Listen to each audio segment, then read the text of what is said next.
Welcome, everyone. Thanks for joining us this afternoon for this webinar between PPMD and Solid Biosciences. I'm Eric Camino. I'm PPMD's Vice President of Research and Clinical Innovation. And I'm joined by a few members from the Solid Bioscience team to talk about INSPIRE Duchenne, which is going to be their first in-human clinical trial of SGT-003, which is their next-generation microdystrophin gene therapy investigational product. From the Solid Bioscience team, we have Gabriel Brooks, who is the Chief Medical Officer, Annie Gano, who's the Vice President of Patient Advocacy, and Patrick Gonzalez, who is the Senior Director of Clinical Science. So the Solid team is going to go through a presentation on INSPIRE and SGT-003, and then after that, we're going to have an open Q&A. So if you have any questions during the presentation or afterwards, please submit them into the chat box below, and we're going to try to get to as many of those and the questions that were submitted ahead of time as well during that session. And then we are recording this, so if you have any friends or family who this would be relevant to, it should be on PPMD's website in about a week, and we would encourage you to share it there. And if we do run out of time and aren't able to answer your questions, you can always send them to PPMD, and we can help try to make that connection so we can get your questions answered. So with that, we're going to just dive in, and I'm going to hand it over to Annie. Thank you so much, Eric, Stephanie, Emily, and the rest of the team at PPMD for hosting today's webinar with the Duchenne community. As Eric said, I'm Annie Gano. I'm a co-founder of Solid, and I lead patient advocacy. My husband and I founded Solid 10 years ago following our son's diagnosis. Our commitment, our passion for the Duchenne community, our sense of urgency, and drive to develop safe and truly effective therapies is unwavering. Our mission could not be more clear. We're excited to get back into the clinic with our next generation gene therapy program. We're calling this clinical study INSPIRE Duchenne.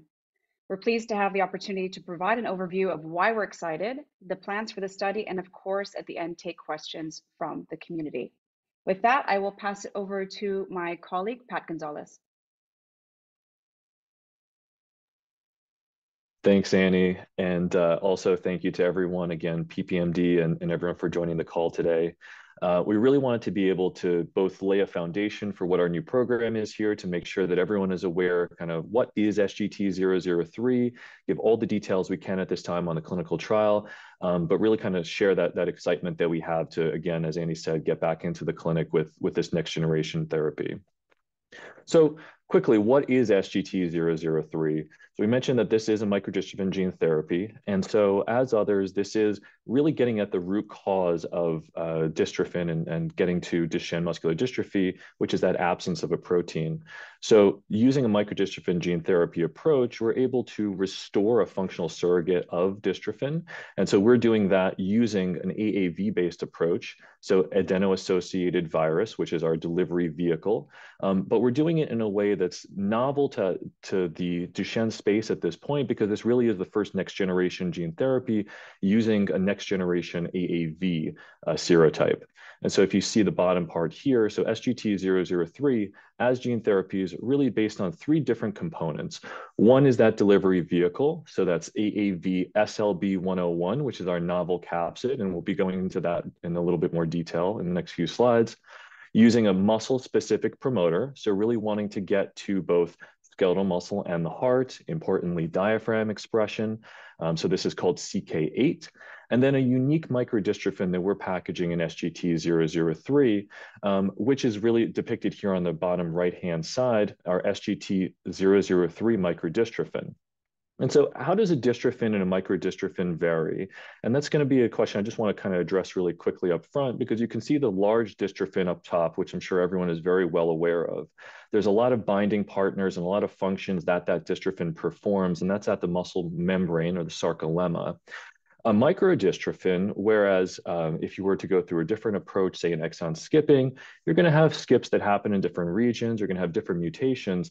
A microdystrophin is kind of taking the knowledge that we have from that full-length dystrophin and assembling a version that's able to be packaged into this delivery vehicle that really retains these key functional domains. So as we can see here on the bottom, the actin binding domain and the dystroglycan binding domain. So these are the parts that really hook into the membrane, the intracellular side and the extracellular side, so you get that structural stability. In the middle of that protein are different domains that have a lot of different functions, but a key portion that we've included is called the nNOS binding domain. So these two here that are in R16 and R17, these are responsible for actually anchoring this protein, this enzyme called nNOS, which is neuronal nitric oxide synthase, to the muscle membrane. And so why is that important? It's important because a muscle, in terms of having structure, you have to have a certain capacity. But when you're exerting a lot of functional force and now you need to get energy, you need to have a way to be able to get that back from the blood. And so nNOS is able to then signal nitric oxide to then vasodilate, so to get more blood flow to the muscle when it's in need. And in non-clinical studies, this has been something that has been characterized as being essential really to prevent injury to a muscle when you are in that high energy demand period. So it's been a reason for why we've included this specific construct that's really been developed over many, many years with great collaborators to now have moving into our SGT-003 program here. Moving over to the next slide, what we want to do is kind of show SGT-003 is what we're moving forward with, but where did we come from? And so what's the foundation that we started with? And so we do have, as Solid Biosciences as a company, previous clinical experience using a first generation candidate, which we termed SGT-001. So now our next generation candidate, SGT-003. We ran a phase 1/2 study called Ignite DMD. And in that study, we dosed 9 patients. What we learned was instrumental in kind of driving forward the SGT-003 program, because we were able to not only kind of get into larger patients to start, understand a dose response, but also understand kind of how the most important things that you have to assess in a trial are, the safety implications that you have to be able to monitor for and also mitigate against, and now kind of what else is necessary to be able to develop a next generation product.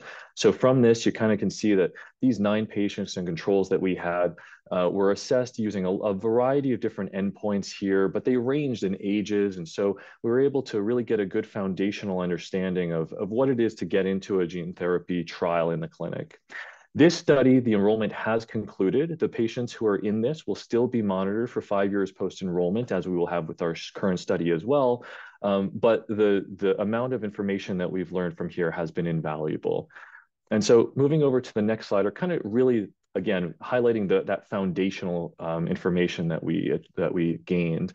And so it was the advancement of our next generation microdystrophin gene therapy, because we were able to see not only just how are the patients performing from a short-term perspective after being dosed, but also some of those early signs of efficacy evaluations that we can now take forward as we include these assessments in next studies. And so all patients in that study have reached that 1-year study time point, which is really our primary analysis time point. And as I mentioned, they'll continue to be monitored moving forward.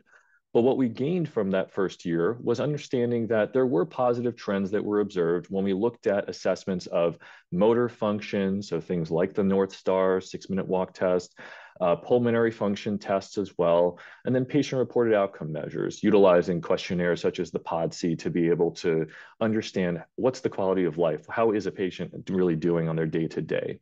And so for us, this served as kind of that initial look at this unique microdystrophin and gave us a good understanding of what is it and really a motivation to include it moving forward as well as we develop this next generation therapy. What we also learned from the safety side is that there were patients who experienced serious adverse events, and those were associated with complement activation. And so when we think about complement activation, we think of how does that start? And there's an association between the amount of vector that you're getting, antibodies that you're developing, and then your systemic immune response against it, which is really trying to protect you from anything that's going on. All of those SAEs that we've had in the study have fully resolved, but what it did give us was that really a critical understanding of the profile that we did see from those patients, and also a motivation of how can we kind of use that as a way to move forward and develop this next generation therapy. And so in the last bullet on this slide, you could see really wanting to take that microdystrophin that we used in our first study, our unique nNOS binding domain containing microdystrophin. We are now developing a potentially more muscle-targeted product. So really wanting to see how can we take that delivery and find a way to get more of it to muscle and optimize the overall purity as well. So can we improve safety from different aspects? And can we improve efficacy? Is there a way that we can lower the dose level? Is there a way that a combination of these different factors can then come to generate a next generation therapy? And so moving over to the next slide, we really want to go through that what is SGT-003. And so those last points that we went through here, so understanding the proof of concept that we may have from a microdystrophin, safety implications, and things that we want to improve upon, and understanding of kind of where is everything in the field now as well, really came together to make our next generation AAV microdystrophin gene therapy. So in this SGT-003, we leverage this unique transgene. So again, depicting the nNOS binding domain microdystrophin here on the left, which really could be important for the prevention of activity-induced ischemia. And so as I was mentioning, activity-induced ischemia really means you're using your muscles. You need to get more energy to them. But when you don't have that blood flow, you're going to cause an imbalance and your energy won't be there. You won't get enough oxygen, and that can cause injury to a muscle. If you can oxygenate it, if you can get that extra energy based on this vasodilation, it could prove to be beneficial over time as well. We maintain that microdystrophin, but in the middle side is really the key. And so this is really one of the major components of our SGT-003 is work that was done to develop a novel AAV. And so as I mentioned, this is called AAV SLB101. And so if you hear other AAVs, typically they'll have a number associated with them. The first generations, like what's shown over here, AAV9, was a first generation naturally occurring AAV. But what we wanted to do, and really this is based on amazing work that came from the research and development side to be able to screen antibodies that could be candidates for a next generation therapy, we wanted to be able to see, is there a way to improve the amount of vector that gets to muscle? So can you use an AAV, and is there a specific one that does it better than a first generation vector like AAV9? And then are there any other beneficial impacts of that as well that we might be able to leverage? So the targeted design that we had in selecting this AAV capsid was really primarily focused on the muscle. And so because that's our disease, because we know that this is a single dose, systemically administered therapy, that we need to make sure that when you administer that, it's going to distribute effectively throughout the body. And if we can do that better than a first generation, there may be ways to be able to now improve.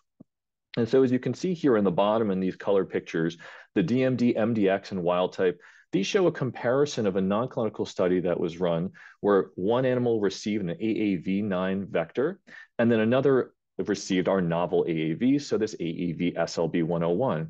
And so looking at the same time points after administration, you can kind of quickly see that these brighter red, green levels that you have here are the expression of the protein that we were targeting in these studies. And so using our novel AAV, we were able to see much higher levels of expression, and that corresponded with that higher distribution that we also had to muscle. Other impacts that we've seen, and we'll highlight in next slides as well, are looking at the liver and off target. If we get more to muscle, can we also limit what gets to tissues that we don't need the vector to be getting to? And so that's another factor that we saw from these studies. So now we've got our construct. We've taken together our transgene that we're maintaining for SGT-001. We have our novel capsid, which is improving the amount of vector that's getting to muscle. And what we wanted to do from there was find a way that we can continue to scale that up, because we know that we're going to need a lot of vector to be able to supply, and improve on that process that we've used in the past with our last program, and see if there's other factors that may be able to either improve expression further or even improve the amounts or maintain that amount of purity that we have. And so what we have done from our previous process to now is transition to a transient transfection-based process. So coupling that with this new capsid, we have seen that we have multiple fold improvements in the amount of microdystrophin expression that we can achieve using SGT-003 compared to that previous SGT-001 that we had gone into the clinic with. Importantly, on top of that, our process does maintain a high % of full particles. And so if we think about how a manufacturing process works, you're going to have a distribution, you're going to have some empty particles, so those that don't have your transgene and all of the actual full package material that you need to be able to result in microdystrophin expression, but then you're going to have the good ones, everything that has the full package in there. And so this is what we've been able to maintain, and it's something that we've continuously wanted to optimize, because that could also have long-term impacts as well when we come to our expression. And so overall, this approach has shown encouraging results in preclinical testing that really called this our next generation candidate as we move forward to characterize it further. And so going into the next slide, this was kind of the high level of where we started, but what we wanted to do was do some more head-to-head evaluations. And so as we compare our AAV9 previous serotype to our new AAV SLB101, what we can see that immediately looking at our target tissues by using biodistribution analysis. So this is, again, using a single dose administration to an animal, but now you're measuring how much of that vector that you're administering, how much of that actual particles are getting to the muscle, and comparing it between first generation capsids and this next generation capsid. So in the biodistribution to the quadriceps, so an important leg muscle, your upper leg muscle, as well as the heart, obviously important throughout the entire lifespan, but even more so as we age and get older, we can see that we have these multiple fold improvements with AAV SLB101 here in the blue bars compared to AAV9 in black. And so what does that mean then, looking at it in terms of you've got your biodistribution, do you also see more expression? And on the right side, we can see that that is the case. So when we use a vector that contains a microdystrophin, so AAV9 microdystrophin or our novel capsid AAV SLB101 microdystrophin, by looking at immunofluorescence, so a tissue slice from these muscles, we could see that there's a much higher amount of microdystrophin expression in the bottom panel here, the AAV9 SLB101, signifying that really that biodistribution, an increased biodistribution, does then correspond with an improvement in your microdystrophin expression. So these are some initial early results that wanted us to really investigate this further and see what else can we learn. And so moving forward from there, we have our microdystrophin expression. So if you get more microdystrophin expression, what does that mean? And it can mean things from different perspectives. One, you want to be able to protect as much muscle as possible. So the more microdystrophin that you can get in terms of expressing throughout an entire muscle is potentially much better. How can we see that in terms of a readout, and especially on the non-clinical side? We can use an assay here looking at serum creatine kinase. So this is something that's used in the clinic as well, but it's a biomarker of essentially muscle membrane stability. And so in a muscle that doesn't have dystrophin, which you'll see here in MDX vehicle in that gray bar, you see that there's a lot of CK. And so this is leaked out from muscle. So it's something that's produced within muscle, but when your membrane is unstable, it leaks out. And so this is a high level that you can then pick up in the serum, and it's classically looked at in the clinic as well for Duchenne. In the MDX mouse, we have a high amount. And now let's look again at these two different vectors, an AAV9 versus an AAV SLB101. If we're using the same dose for the two of them, AAV9, we can see that there is a reduction in that CK level. So we know that it's doing something. However, because we have that lower amount of microdystrophin, we could expect that if you were to increase that you would maybe see an improvement. And when we move over to the MDX AAV SLB101 bar here in blue again, we can see that that is the case. So having this higher amount of microdystrophin expression throughout that muscle does result in a further decrease in the serum CK. And in this study actually returned levels similar to what we saw in wild type animals. So a normal control that does have full dystrophin positivity throughout the muscle. And so this is an initial exciting result for us that really showed that not only are we seeing distribution and expression, but we're also seeing that biomarker of function to kind of move towards wanting to move this as a candidate for development. And so on the next slide, what I also mentioned was what happens when you get more to the muscle? Are there any other positive things that could happen at the same time? And so what we wanted to look at were those non-muscle tissues and see if when you get more to muscle, is there an impact towards those as well? And so what we looked at was the liver. And I know that there's been a lot of talk about the liver for AAV gene therapy, because when you administer something systemically, when you do an IV infusion, a lot of that will go directly to the liver because that's what clears out vector. And so for the liver, it kind of acts as like a sink. And so you know that there's going to be a lot that gets there. And you can see the AAV9 here, there was a high amount that goes to the liver. However, when we use our AAV-SLB101, we do see a decrease that goes to the liver. And so throughout our non-clinical studies that we've performed, we've typically seen about half of the amount of AAV-SLB101 vector getting to the liver compared to AAV9. So multiple fold improvements in our distribution to muscle, our target tissues, and potentially that multiple fold improvements in the amount of non-target tissue delivery. So getting less to the liver, getting less to non-target tissues, and hoping that that may be a way to also improve our overall safety profile. And so on the next slide, where we did many of these studies initially to characterize this both from a reporter stance, from a microdystrophin stance in the non-clinical mouse model of DMD, we also wanted to see how will that translate when you actually move up in species.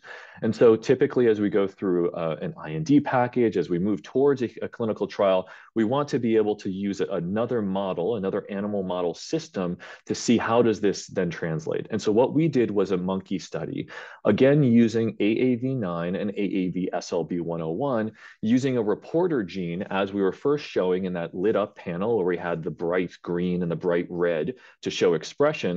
And what we can see is that same equivalent dose here administered of AAV9 or AAV-SLB101 showed the same pattern as what we saw in those mouse studies. So AAV-SLB101, our novel capsid, showing multiple fold improvements to skeletal muscle biodistribution, cardiac muscle biodistribution here in the center, and a reduction in the amount of biodistribution to the liver.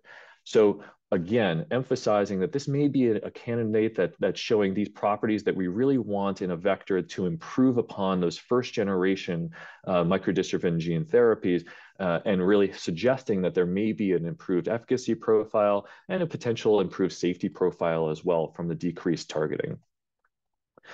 And so moving forward from here, what we wanted to do is now kind of establish SGT-003. We talked about that unique mechanism before of what does our microdystrophin have that's unique to it, and it's the ability to recruit and anchor nNOS, so this protein that's necessary to be able to then create nitric oxide at the muscle membrane and respond to energy demands. And so what we can see here on the top panel in an untreated MDX mouse, so there is no dystrophin. The only fibers that you can see, and classically compared to what you would have in the clinic, is a revertant fiber. So a dystrophin fiber that's very low percentage, but positive, essentially because of endogenous exon skipping. And you can see that revertant fiber here, which is able to then also recruit nNOS, but that is absent throughout the rest of the muscle. So nNOS here in green. And now if we move over to the bottom panel, what we can see is that in an SGT-003 treated animal, we have overall expression of microdystrophin correctly localized to the muscle membrane as a dystrophin would be to replace dystrophin. And then in the middle, nNOS in all the locations where we have microdystrophin expression is also restored. So where it was absent previously, we do see that it's restored now, again, confirming that not only is SGT-001 functioning from that structural perspective and the ability to bind to the muscle membrane, but it's also able to restore the localization of a critical protein that may be important for additional muscle health. So with that, moving to the next slide, and really I'll wrap up here for our non-clinical, it really made us want to move as fast as possible to move this candidate that we had extensively looked at in exploratory studies towards IND-enabling studies to characterize our product that we wanted to move into the clinic.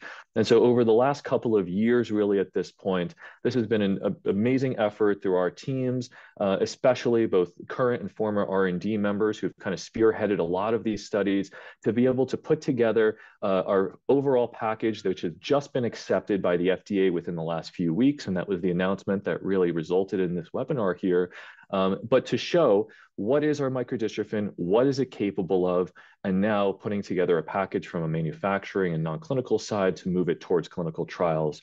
And so just one quick highlight here on what is that product that we're moving forward with. In the studies that we had performed here in our IND-enabling package, we did look at microdystrophin expression at multiple dose levels, so ranging from the E13 range up to the E14 range, so 3E13 up to 3E14, and saw that all of these dose levels that were evaluated we had close to 100% of positive fibers, positive for microdystrophin expression. In an MDX mouse, you're really looking at 0 to 1%, and these are those revertant fibers, which we saw in that previous panel. And in a wild type animal, 100% is really what you're aiming for ideally through a microdystrophin. So we're able to restore to those levels. And then on the right, what does that then mean again? We looked at CK previously, but now we can also take a look at actual muscle force. And so when we look at all of these dose levels tested, we can also see that whereas MDX animals have very low muscle force compared to a wild type, the amount of force that was generated by single muscles and really showing that structural and important functional capacity of a microdystrophin, even at the lowest dose level tested here, 3E13, we had essentially a restoration of muscle force back to wild type levels. So these results were very exciting for us. We were happy to be able to put this package together and quickly move forward into our IND submission, which I just mentioned was accepted just a few weeks ago, and which we're really culminating in what we've also been developing for a while now, which is our overall clinical strategy and clinical study for SGT-003 called INSPIRE Duchenne. And so from here, I'm going to hand it over to Gabe Brooks, our CMO, who will take you through the study. Thank you so much, Pat, and thank you to PPMD and all of the folks online who have joined us today, I think, for this important presentation to go over what we're really hoping is going to represent something truly meaningful for the field and for the patients. So as Pat alluded to, we are now poised to commence our first-in-human study of SGT-003, novel next-generation microdystrophin driven by AAV. This study is called the INSPIRE Duchenne study, which is a phase 1, phase 2 first-in-human study. Here, I just want to pause. Phase 1 means we're really looking primarily at safety, excuse me. We're primarily looking at safety as our key marker. So we want to make sure that whatever we are bringing to our providers and their families and the patients by way of a potentially new drug is going to be safe. So this is our most important aim in a phase 1. This is a phase 1/2 because though we are primarily focused on safety, we want to make sure that we also are seeing what we believe are signs of efficacy of this next generation therapy. In this study, there's no blinding, so this is an open label study.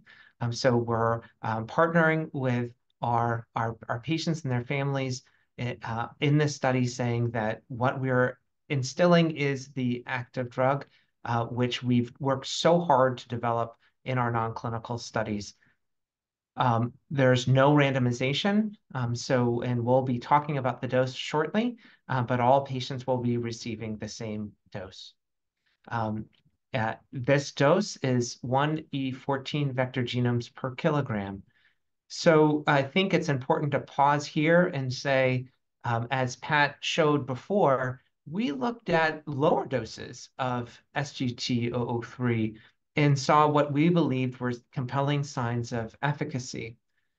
We also tested much higher doses of SGT-003 and were convinced that those doses were safe. So when we're coming to our patients, when we're coming to the families, when we're coming to the providers with this study, we want to be able to say that the dose we're proposing today is we believe, based on all of the preclinical data, that this is no regrets. We have no regrets about this dose, that this dose we believe is going to be active, even if we could potentially squeak by with a lower dose. But we don't want to expose patients to what potentially could be a subtherapeutic dose. We want to be able to start our very first patient with a dose that we believe, based on our preclinical data, gives them the best potential for having an efficacious dose. Equally, though we use much higher doses, we want to have a high window. Even though we didn't see any significant safety effects at our highest dose level that we looked at in our non-clinical toxicology studies. We still want to make sure, in an abundance of caution, that we're in a dose that's below that highest dose. This dose may be lower than other doses that have been used in AAV gene therapy for Duchenne. And that really goes to an important points that Pat had gone through, which is we're using a vector that we believe can target the muscle effectively, which means that we can instill a lower dose with this equivalent, if not improved, muscle transduction meaning gene delivery. The number of cohorts are 2. They're based on age, and we'll be talking primarily about that first cohort. We are not recruiting yet, although we're very anxious to start that process. We'll be talking in a minute about the sites that we are partnered with initially for this study. And we are working with those sites on the process of getting this study set up. We did mention just a minute ago that we're really proud that we were able to partner with the FDA to open up this study, however, there is some time between the moment the FDA says you may proceed to that in which we can actually start dosing patients in the study sites, but we're doing everything we can do to make sure that that can happen as fast as possible. There's an NCT number here. There will be more details on the clinicaltrials.gov website, including some contact information, but we'll be very pleased to share the contact information with you in the context of this, webinar. So as I said, Duchenne will initiate with this first cohort, which I'll be speaking about in a second. We're really primarily focused on safety to make sure that as we proceed and expand this clinical study, that we're very sure about the safety of this microdystrophin. Initially, we'll be looking at microdystrophin expression in 90 days, and we'll look at all of that data before we expand into an older age cohort. So the 2 sites that I had alluded to are in Nationwide in Columbus, Ohio, with Dr. Kevin Flanagan, and University of California, Los Angeles, with Dr. Perry Shea. These are our initial sites. I think clinical sites where we know very well their depth of experience in AAV gene therapy studies, and that's one of the reasons why we're very pleased to start with these sites. And also, it is geographically distributed across the United States, as you can see here on this map, which hopefully can ease access to patients, although I know certainly it's not ideal for everyone. So what is this first cohort? Well, we're starting with Duchenne boys who are age 4 to 5. Initially, we're going to restrict this to boys who are a little lighter, 18 kilograms or less than 18 kilograms for our initial dosing. And that's really out of an abundance of caution. This is an ambulatory age group, and we are including patients that are ambulatory because we have some key efficacy measures that we're going to be looking at. And so we want to make sure that we can measure those. And so that's being defined here as being able to walk without the use of an assistive device. In this AAV gene therapy, we want to make sure that we're exposing patients to the drug who may be able to have a benefit. And today, we don't believe that that's possible if the patient has neutralizing antibodies to the particular AAV capsid. So we have to, for today, eliminate those patients from the pool of eligible patients.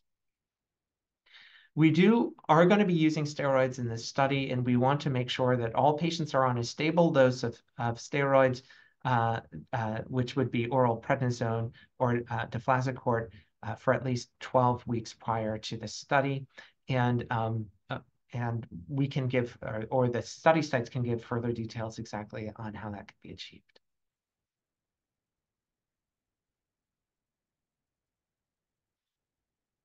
So key exclusionary criteria, and let me pause here by saying that the details that I just showed about inclusion and the details we're going to be talking about exclusion are not a comprehensive list, but these are the high-level list of inclusion-exclusion criteria. Those are posted on clinicaltrials.gov. Again, that's not a complete list, but it's really in discussion with those investigators that one might be able to find really a complete list of, or a complete understanding of what the inclusion-exclusion criteria are. So for this study, we are unable to accept patients that have been exposed to either gene transfer drugs or dystrophin modifying drugs. Patients that are on current investigational drugs would have to have those drugs withdrawn at 3 months or 5 half-lives since the last administration. Some drugs are very, very long acting, and we want to be able to make sure that we understand the safety and efficacy signals of this drug without the cloud of a patient being on another drug. We're going to talk about this in a second in more detail, but Pat had already alluded to the fact that our microdystrophin therapies are segments, parts of that overall dystrophin. We're not able to package the full-length dystrophin and AAV at this time. And so we are really not able to accept patients into this study where we see that there have been what we believe, and the field believes, may be reactions to that microdystrophin because of specific gene mutations in those patients.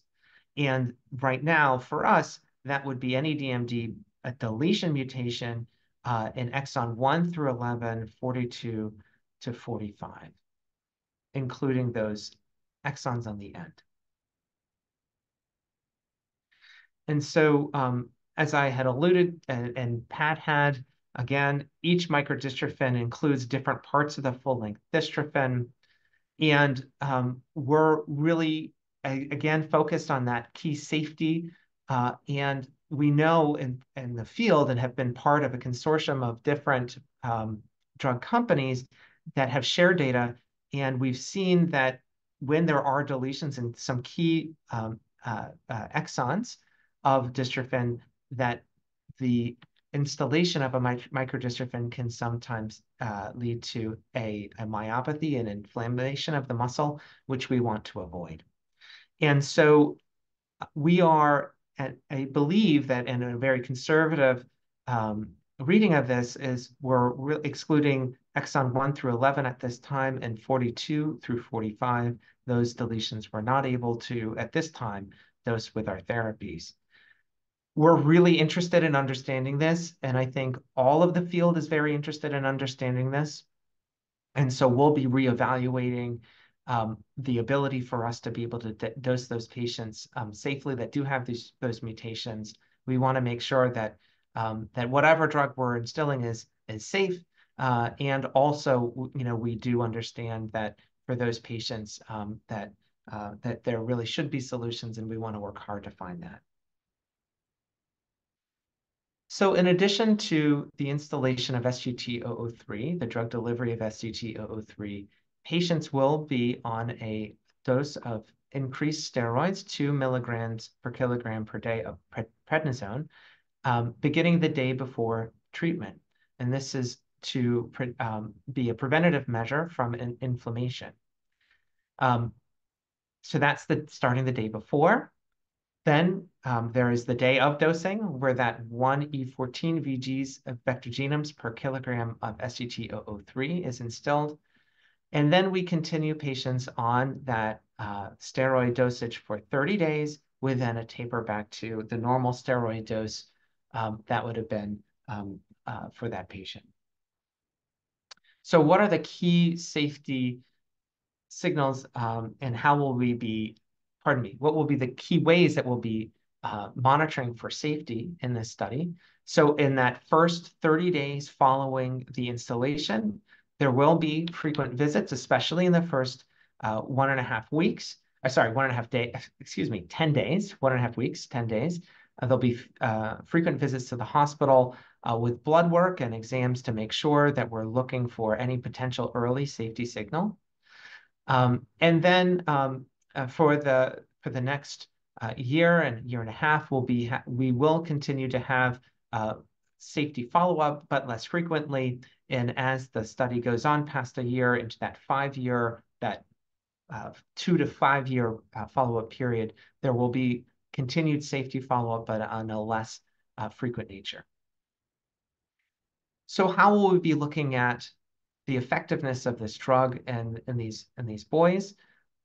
We are really interested to look at microdystrophin expression, and for that, there'll be 3 needle biopsies in screening day 90 and day 360, so a total of 3 times, and that will be in the lower leg. And this will be incredibly important to look at microdystrophin expression as well as that nNOS localization and activity that we alluded to before. In addition to that, we will be looking at key motor function, including the NSAA, time function test, pulmonary function, and then other patient-reported outcomes. This will be performed, all of these will be performed in clinic as well as with questionnaires, as well as activity monitoring at home using a device, as well as partnership with our families in terms of looking at patient function at home through video recording. Here's some information about the contact for the study, and I will try to come back to this slide frequently so that you can see this and take this information down. The clinicaltrials.gov posting is here to learn more about our study and some of the inclusion-exclusion criteria. You're welcome to reach out to us here at this contact email and phone number. And as I alluded to, we're really proud to have a strong partnership with our investigators at Nationwide, Children's Hospital in Columbus, and at the University of California, Los Angeles, with Dr. Flanagan and Dr. Shea.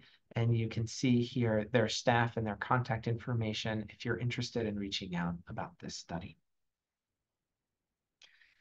So again, on behalf of Solid Biosciences, I'd like to thank you from the bottom of our hearts for joining us today as we announce this study to the community. And we're really looking forward to any questions that you may have in this question and answer period. Thanks, Gabe, and Pat and Annie as well. It was a really great presentation. I think anytime we have a new product going through the preclinical data is really helpful. And I think, Pat, you did that in a very nice way. There's a lot of complexity there. So I think what would be helpful is going from some of the questions that were submitted before, as well as some that are being submitted now, if we can go back to some of the previous slides and maybe talk through some of those pieces. So if we go back to slide 7 to start. And then for everyone in watching, if you have questions that come up while we're going through some of these, please continue to submit them into the chat function. So Pat, I just wanted to start here because you had mentioned when you're talking about serious adverse events, the complement activation, and just could you explain that a little more in case families are unfamiliar with that? Yeah, and thanks for giving the opportunity for that. So complement activation, this is basically an immune system response that typically is a protective mechanism for your body. So when you're administering a gene therapy, you're going to have a lot of particles that are administered. And with that, you're going to now have that circulating and then an antibody response that comes from it because your body will immediately want to be able to clear that out because it's foreign. And so when you have the two of these pieces, you then result in what can be complement activation because you're forming an immune complex. And so this is something that we've seen, and it has been tied to the amount of vector that you're administering. link. And so that's been one of the big motivations for us to move towards a vector that could be more muscle tropic, or enhancing the amount that gets to muscle, because we can then reduce the dose, which then allows us to have less of that first part that can cause complement activation, which are those circulating vector particles. So that was a real big reason for us overall improving the safety profile in moving towards our SGT-001 with this novel capsid. And Eric, if I could add to what Pat has said, this antigen being that the drug in this case, the virus, mediated complement activation. This is a phenomenon that we've seen in gene therapy writ large, meaning in Duchenne. We've certainly seen this in all of the Duchenne products that have been examined to date, I believe.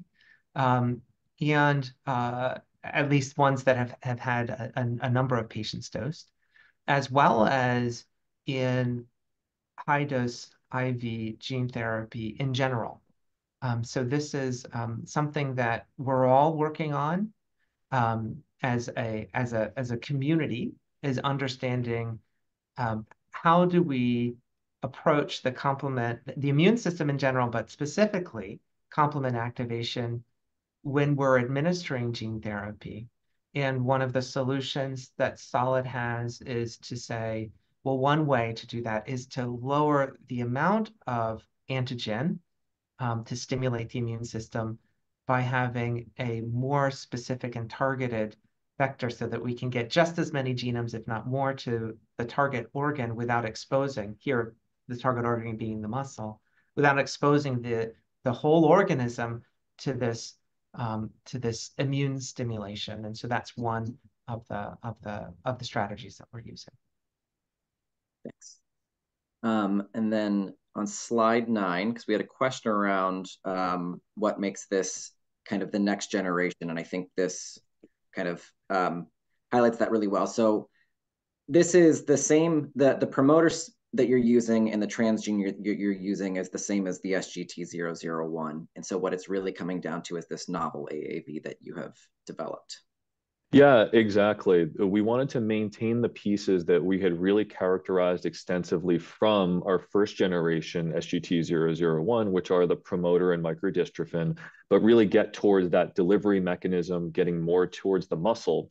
But the second part of it for us, really, from the overall SGT-003, is even improving on the manufacturing. So seeing, is there ways to even enhance above what we see from just that change in that delivery vector? Can we enhance expression? Can we enhance safety from that manufacturing process? So combined, that makes SGT-003 this next generation. But yes, it really is that next generation AAV capsid, which has been a big focus.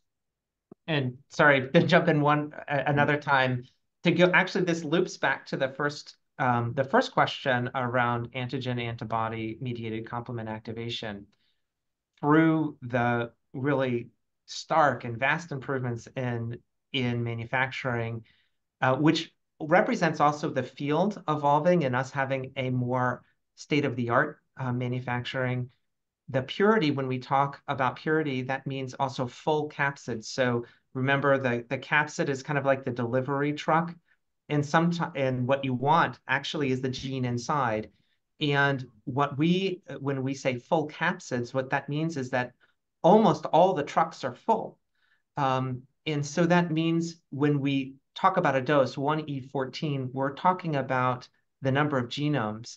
And we're not talking about the empty trucks, but it's all of the trucks, it's all of the capsids which stimulate the immune system. And so when we say 1E14, the amount of empty trucks is very, very low. And that's really because we have this much better manufacturing and purification process, which means that we're exposing patients to even less of a stimulation. Great, thank you. That's always it's a tough one, I think, whenever we talk about kind of the empty to full ratio, and it starts to get into some of the details of this. On slide 13, when you did some of your primate studies. So there was I think there's a couple of things here. one, kind of looking at, there was a question around how does this compare to the other AAVs? So you compared this to AAV9. Did you do any comparisons to AAV8, AAVRH74 in your preclinical studies? Yeah, so this specific study was looking at AAV9 versus AAV-SLB101. So we had done in other studies comparisons of AAV9 versus 8 and RH74, and typically we had seen those capsids when we look at muscle performing somewhat similarly. Our expectation would be that comparing again a first generation AAV compared to this next generation, we would expect to see improvements as well. But the head-to-head study that we did in this monkey study here was AAV9 versus SLB101. Great, thanks. And for people on the line, because when we talk about different serotypes, we usually talk about them in their use in gene therapy, and we're looking for specific tropisms or preferences for target tissue. And so what you're showing here is that you're getting that increase in skeletal and cardiac muscle. You see that decrease in liver. Did you see decreases in other tissues in the body? Because again, for families, when you dose someone with AAV systemically, it's going to get into all of the tissues, even though we say it has this preference for skeletal or cardiac muscle. Yeah, exactly. And it's a great point too. If we look at other non-muscle tissues, we also saw some decreases in them as well. We highlight the liver because I think of that understanding, that link between what you can see, because so much gets there primarily from a systemic dose. But a similar pattern was observed in other non-muscle tissues, that there was a decrease.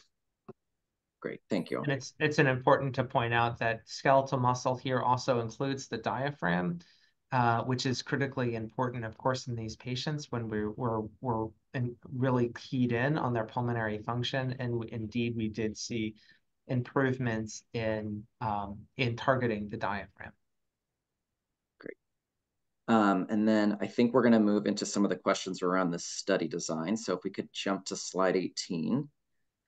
This was a question that came in, and this is probably a little bit more, long-term. So you obviously have these two sites, but there was a question around global studies in Europe, kind of what are Solid's plans as you kind of continue to explore SGT-003?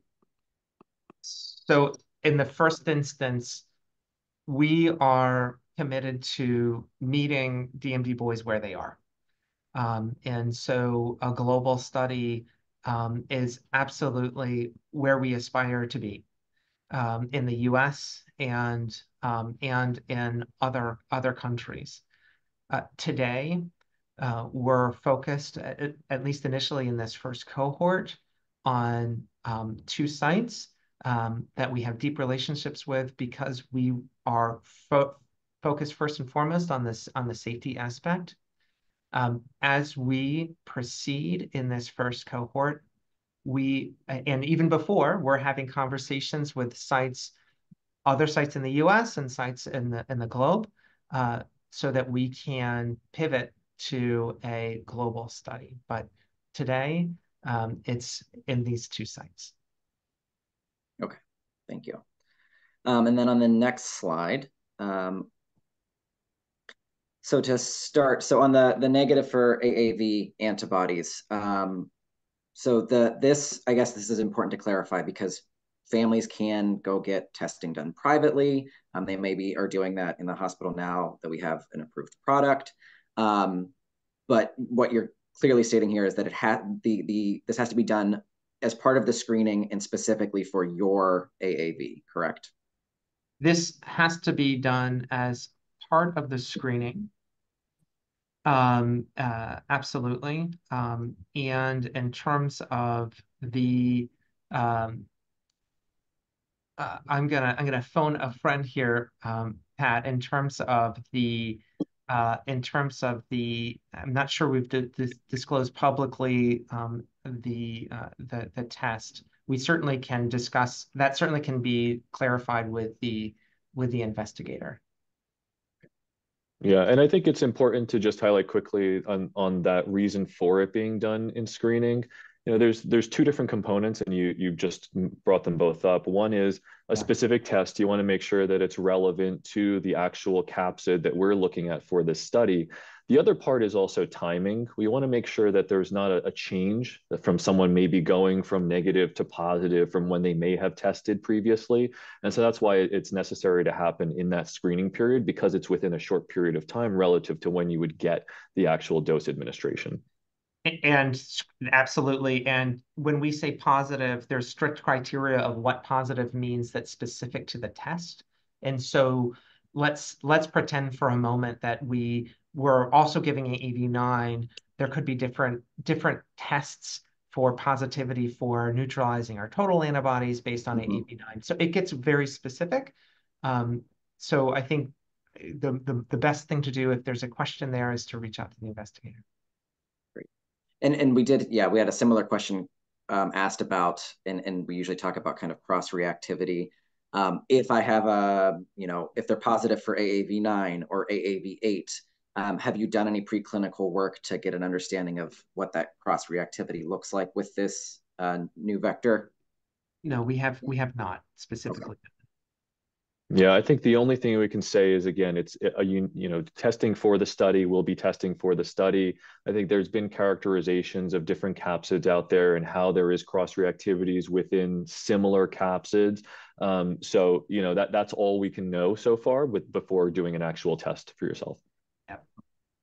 And then on the steroid regimen, so one, it says, stable dose. We obviously have families that are on daily. We have families that do weekend. Is it either or, as long as it's continuous in what they've been doing? It is a stable dose, and it's on the slide. I didn't say it, and that was my oversight of daily prednisone support. So it is daily, we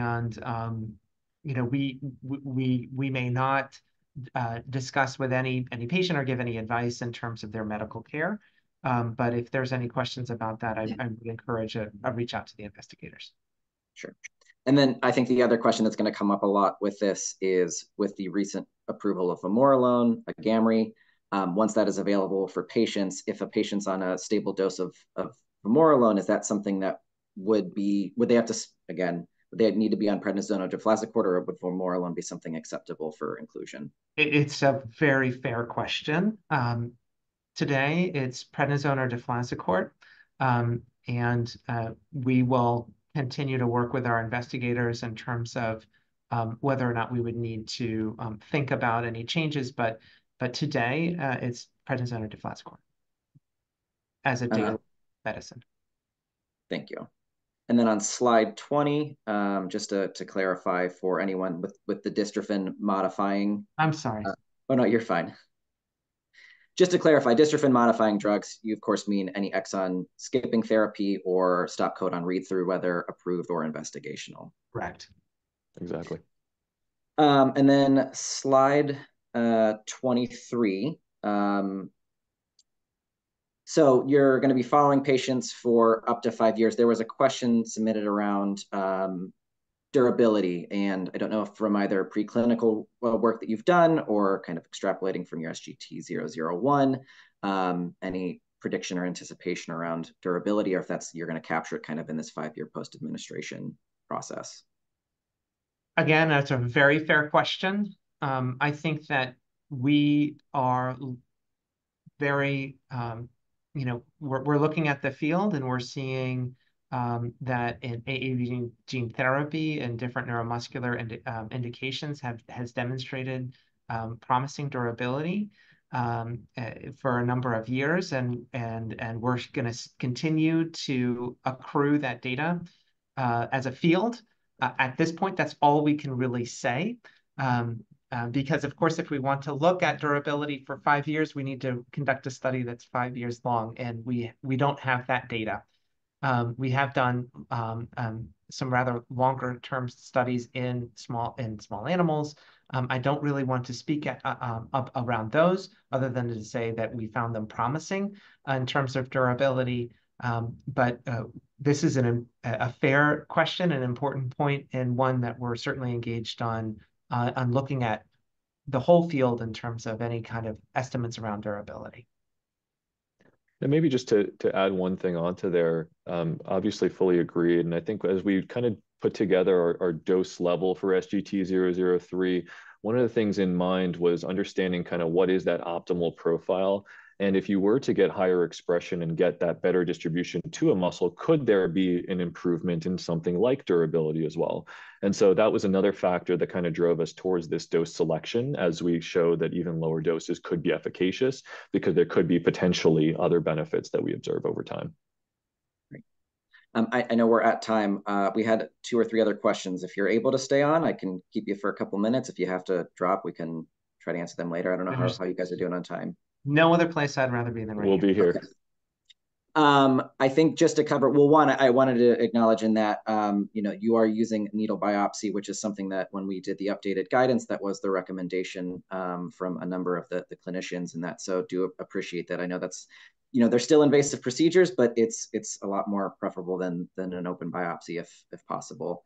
I don't want Gabe, you did a nice job of covering kind of the mutation exclusion. I think that was like slide 20, maybe slide 21, in terms of, the risk that has been seen in terms of immune response to transgene from some of the previous studies.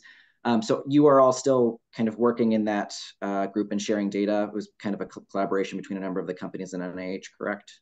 We're really proud to do that. And I think this is a place we need to do this in medicine in general, full stop. So 100% proud to be part of that and proud to contribute and proud to be a leader in that consortium. And then our final question was asking about, kind of the 2 topics that come up a lot when we're discussing gene therapy. One, kind of what is Solid working on in terms of addressing, pre-existing antibodies. You obviously covered that if there are pre-existing antibodies, it's going to be exclusion for the trial. And then the follow to that is always, once a patient has been dosed, if they didn't have antibodies before, they're certainly going to be producing them afterwards. And how are you thinking about redosing in the future? I can start that. So there's a number of different approaches to patients that have pre-existing antibodies due to natural inoculation, meaning just getting it from living, an exposure to AAV or an AAV similar enough to cause an antibody response. We are, really eager to learn from that development in the field and to engage that as they become tractable. Today, in terms of our clinical study, we are not incorporating any of those approaches, but would be very eager to do so as we gain more knowledge. In terms of patients that have been inoculated due to therapeutic AAV administration, it's again a really fair question, and something that we aren't able to address today. Potentially through some of these approaches that I alluded to before that might be effective, but we really need to see. We do have a very robust immune response when you're inoculated to AAV gene therapy, and so that's why it makes it so important for that first dose that we're giving the best shot at efficacy that we can. Yeah, and the only thing I'll add is obviously Annie mentioned or highlighted it well up front. We're committed to all Duchenne patients, and so this is something from an R&D perspective that we're extensively evaluating. What can we do to kind of move in these routes? But there's a lot to learn, and there's a lot to kind of dive a bit deeper into to see these different levels that you're starting with, different approaches that you may need to take, and so we're working on that in the background for now. Great. Well, and thank you for the great presentation and taking the time to answer all of the questions that we had submitted. Appreciate it. And, we'll be sure to share any updates with the community as they come along. And for everyone watching, again, this will be posted to PPMD's website in the coming weeks. So if you have any friends or family that this would be relevant to, please direct them there. And wanted to thank Gabe, Pat, and Annie again for joining us to present about INSPIRE Duchenne and SGT-003. Thank you so much, Eric. Thanks, guys. Thank you. Thank you.